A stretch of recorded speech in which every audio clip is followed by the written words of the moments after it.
നിന്നുള്ള രാജകീയ രത്നം വിൽപ്പനയ്ക്ക്. തെലങ്കാനയിലെ പ്രശസ്തമായ ഗോൽക്കൊണ്ട ഖനികളിൽ നിന്നും കുഴിച്ചെടുക്കപ്പെട്ട അപൂർവരത്നമായ ഗോൽക്കൊണ്ട ബ്ലൂ ലേലത്തിൽ വെച്ച് സ്വിറ്റ്സർലാൻഡ് വജ്ര വ്യാപാരി.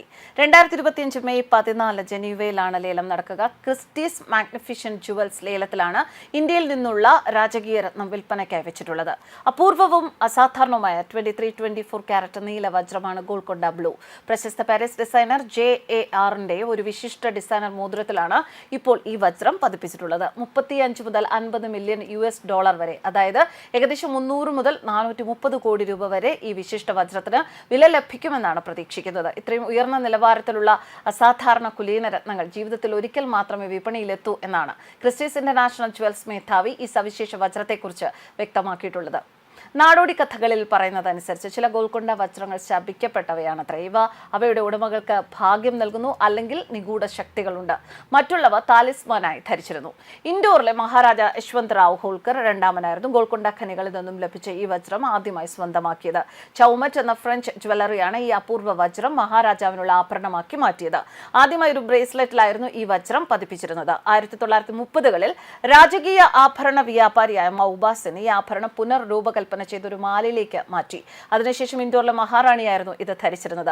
1947 ഇന്ത്യക്ക് സ്വാതന്ത്ര്യം ലഭിച്ചതിനു ശേഷം ന്യൂയോർക്ക് ജ്വല്ലറി വ്യാപാരിയായ ഹാരി വിൻസ്റ്റൺ ഈ വജ്രം വാങ്ങുകയായിരുന്നു. പിന്നീട് ബറോഡയിലെ മഹാരാജാവിനാണ് ഈ വജ്രം കൈമാറപ്പെട്ടത്.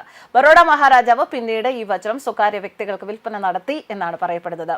ഇന്ത്യയിലെ ആന്ധ്രാപ്രദേശിലെ ഗോദാവരി കൃഷ്ണ ഡെൽറ്റ മേഖലയിലാണ് ഗോൽക്കൊണ്ട വജ്രങ്ങൾ ഖനനം ചെയ്യുന്നത്. ആധുനിക ഹൈദരാബാദിന്റെ പടിഞ്ഞാറൻ ഭാഗത്തുള്ള ഗോൽക്കൊണ്ട കോട്ട ഗോൽക്കൊണ്ട സുൽത്താനേറ്റിന്റെ ആസ്ഥാനമായിരുന്നു. വജ്രം മെച്ചപ്പെടുത്തൽ, ലാപ്പിഡറി വ്യാപാരം എന്നിവയ്ക്കുള്ള ഒരു പ്രധാന കേന്ദ്രമായി മാറി ഗോൽക്കൊണ്ട. വജ്രങ്ങളെ ടൈപ്പ് ആയി തരംതിരിക്കുന്നു. ശുദ്ധമായ കാർബൺ കൊണ്ട് നിർമ്മിച്ചവ, നൈട്രജൻ ഇല്ലാത്തവയാണ്, ഉയർന്ന വ്യക്തതയോടെ വലുതാണ്. അവയെ പലപ്പോഴും ആദ്യത്തെ ജലത്തിന്റെ വജ്രങ്ങൾ എന്ന് വിശേഷിപ്പിക്കാറുണ്ട്. ഇത് ചരിത്രത്തിലെ ഏറ്റവും ആഘോഷിക്കപ്പെട്ട വജ്രങ്ങളിൽ ഒന്നാക്കി മാറ്റുന്നു. ഗോൽക്കൊണ്ട വജ്രം എന്ന പ്രയോഗം താരതമ്യപ്പെടുത്താനാവാത്ത ഗുണനിലവാരമുള്ള വജ്രങ്ങളുടെ പര്യായമാണ്. 2000 വർഷക്കാലം ഗോൽക്കൊണ്ട വജ്രങ്ങൾ മാത്രമായിരുന്നു അറിയപ്പെടുന്ന മികച്ച വജ്രങ്ങൾ. നൂറ്റാണ്ടുകളായി നടത്തിയ അമിതമായ ഖനനം കാരണം 1830 ആയപ്പോഴേക്കും അവയുടെ ഉൽപാദനം അവസാനിക്കുകയായിരുന്നു. രത്നശാസ്ത്രജ്ഞരും വ്യാപാരികളും ഗോൽക്കൊണ്ട വജ്രങ്ങളെ പുരാതനവും അപൂർവവും വിലയേറിയതുമായി തരംതിരിച്ചിട്ടുണ്ട്.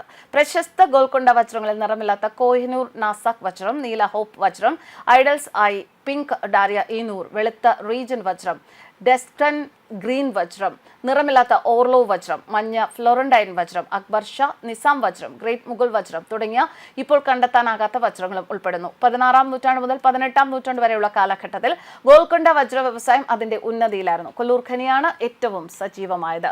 23 ഖനികൾ ഈ മേഖലയിൽ പ്രവർത്തിച്ചിരുന്നു. ഒരു ഖനിയിൽ ഒരേ സമയം 30,000 പേർ ജോലി ചെയ്തിരുന്നു. ഗോൽക്കൊണ്ടയിലെ എല്ലാ ഖനികളിൽ നിന്നുമുള്ള ഉൽപാദനം ഏകദേശം 2 ടൺ ആണെന്ന് കണക്കാക്കപ്പെടുന്നു. 2015 ഒസ്മാനിയ സർവകലാശാല ജിയോളജിക്കൽ സർവേ ഓഫ് ഇന്ത്യയുമായി സഹകരിച്ച് ഈ മേഖലയിൽ വജ്രഖനനത്തിന് സാധ്യതയുള്ള പുതിയ സ്ഥലങ്ങൾ കണ്ടെത്തി. എന്നാലും 2022 വരെ ഖനനം ആരംഭിച്ചിരുന്നില്ല. ന്യൂസ് ഡെസ്ക് കർമ്മ ന്യൂസ്.